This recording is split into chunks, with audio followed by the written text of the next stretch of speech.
इसी तरह का एक मशहूर वाकया हमारे असलाफ में, हमारे रसूलुल्लाह, और ये कोई किस्सा कहानी नहीं है। एक होता है कि लोगों ने किस्से बनाए होते हैं, कहानी बनाई होती है, ठीक है, इबरत अमोल हकायात बना लेने में भी बाद उलमा ने फतवा मौजूद है, ठीक है, हकायत बयान करने से किसी की इस्लाह होती है, कर देनी चाहिए।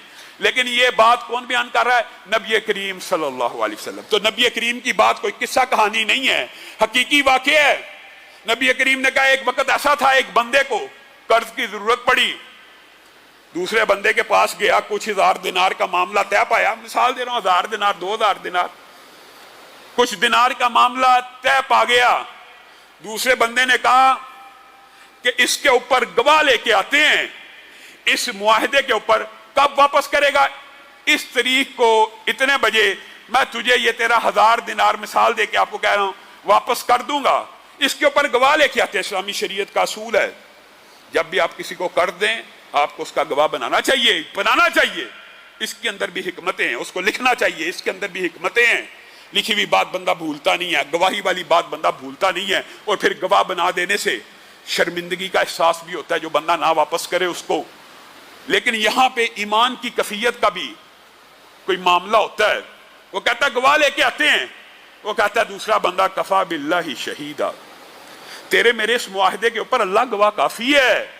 कहा तूने अल्लाह की गवाही डाल दी, ठीक है, मुझे मंजूर है, इसको लिख लेते हैं, इसकी एक वकालतनामा, एक तहरीर बना लेते हैं। उसने कहा कफा बिल्लाहि वकीला, तेरे मेरे इस मुआहदे के ऊपर अल्लाह का वकील होना काफी है। उसने कहा तूने जिस शख्सियत की, जिस जात की गवाही और जिस जात को वकील बना दिया है, अब मैं खामोश हूं, अब मैं तेरे पैसे के वापसी का उस मुकर्ररा तारीख को इंतजार करूंगा। ये बंदा हुस्न नीयत से कर्ज दे रहा है, अल्लाह की गवाही के ऊपर कर्ज दे रहा है, अल्लाह की वकालत के ऊपर कर्ज दे रहा है, और जो कर्ज लेने वाला है वो भी वापसी की नीयत से लेके जा रहा है। जो मुकर्ररा तारीख आती है वो बंदा अपने घर से उतने पैसे लेके निकलता है कि मैं फलां बंदे के कर्ज को वापस करूं। होता क्या है, दरमियान में दोनों के एक दरिया मौजूद है, और उस दिन जब वो दरिया के किनारे पहुंचता है कश्ती मौजूद नहीं होती। वो कहता है वो बंदा क्या सोचेगा कि मैंने रब को गवाह बना के उसको धोखा दिया। आपको पता है ना, जो रब का नाम लेके किसी को धोखा देता है, कल क़यामत के दिन अल्लाह उसका मुद्दई होता है। रब का नाम लेके वादा किया था, कश्ती मौजूद नहीं, एक खाली लकड़ी का टुकड़ा उठाता है, उसमें दिनारों को भरता है और समुंदर और दरिया के सुपुर्द कर देता है। ए अल्लाह, तू ही इस रकम का गवाह था, तू ही इस रकम का वकील था, मैं तो अदा करने के लिए आया हूं, शायद दूसरे किनारे के ऊपर वो भी लेने के लिए आया हो। अल्लाह, ये लकड़ी मैं तेरे सुपुर्द करता हूं। अब खुदा का करना क्या हुआ है कि वहां पे ऐन उसी वक्त वो बंदा मौजूद है, और उस लकड़ी को आता देखता है, उसमें रुका पड़ता है और दिनार लेके चला जाता है।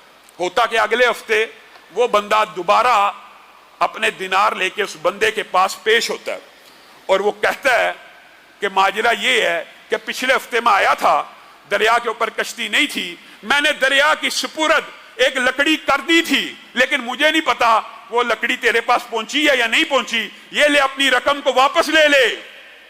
वो बंदा कहता है जिस रब के आसरे पे दरिया में लकड़ी डाली थी, उस रब ने वो लकड़ी मुझ तक पहुंचा दी है, तेरा कर्ज अदा हो गया है। ये इस्लामी शरीयत है।